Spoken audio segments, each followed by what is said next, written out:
You're in the Quezon area, early May 1968, stepping off before daylight with a wet pack and a wet rifle sling. The first danger isn't incoming fire, it's the pain in your feet, burning and numb because you haven't been dry in days. You keep moving, and that choice starts costing the unit.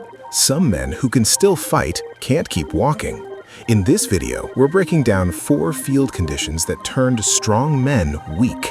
The wet foot collapse, the load and heat grind, the gut sickness that steals judgment, and the infections that made small injuries life-threatening.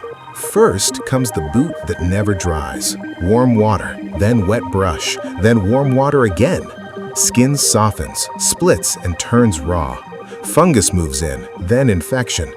Army medical histories described immersion injuries and foot fungus as major causes of disability in Vietnam. Here's what most people miss. It could hit by the dozens. During operations around Quezon in May 1968, Marine accounts recorded 54 Marines from Company E-27 evacuated for immersion foot. When one man limps, the whole file slows and spacing collapses. A Marine later recalled, as a recollection, that his feet felt on fire inside failing boots. The psychological effect is shame. You hide it until you can't. But once the skin breaks and infection sets in, return is unlikely. And once you can't trust your feet, Vietnam forces you into the next failure, slower movement under heavier strain. Then comes the grind that attacks movement.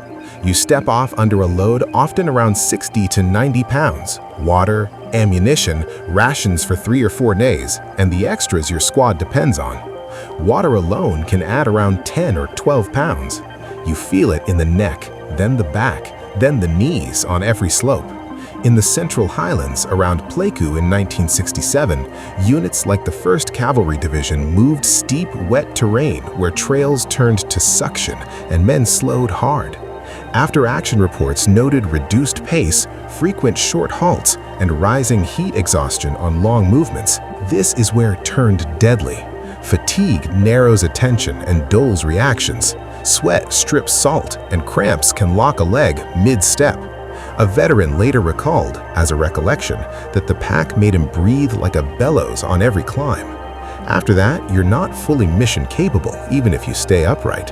And when the unit is slowed and overheated, discipline slips, especially around water, food, and hygiene. Next, the gut sickness that steals judgment. You can't plan your day when your stomach won't settle. Theater Medical Command histories described diarrheal disease as a constant reason for sick call and hospitalization, often far outpacing malaria.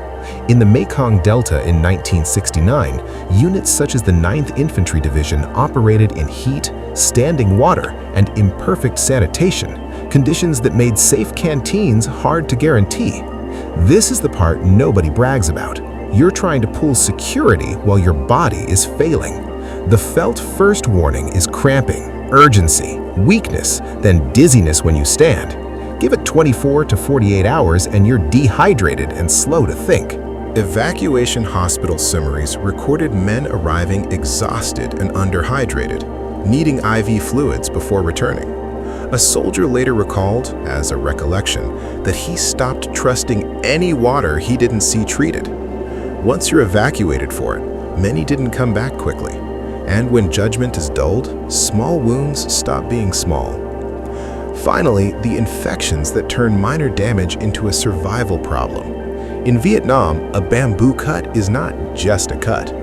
Blisters, leech bites, and insect sores open the skin, and mud and bacteria follow. Medical studies of Vietnam-era wound infections stressed how quickly infection could complicate injuries in that climate, especially when treatment was delayed. What happened next surprised even experienced troops. A man could be walking at dusk and feverish by midnight. In 1968 and 1969, units operating near Cu Chi, including elements of the 25th Infantry Division, learned that swelling, fever, and drainage could begin while you were still moving.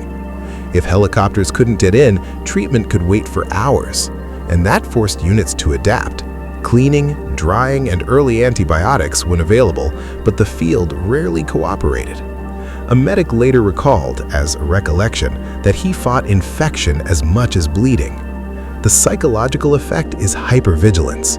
After that, return was unlikely for some men because deep infection could end a tour. And even for those who stayed, the fear of the next infection changed how they moved, slept, and fought. By the end of a tour, the damage often wasn't one dramatic moment. It was accumulation. Wet boots that ate the feet, weight that slowed the legs, illness that fogged the mind, and infections that turned small problems into evacuations.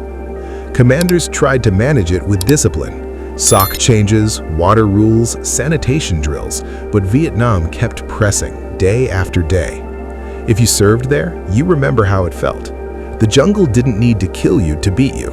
It only had to wear you down until strength looked like stubbornness, and a small problem became the reason a man never returned to the line.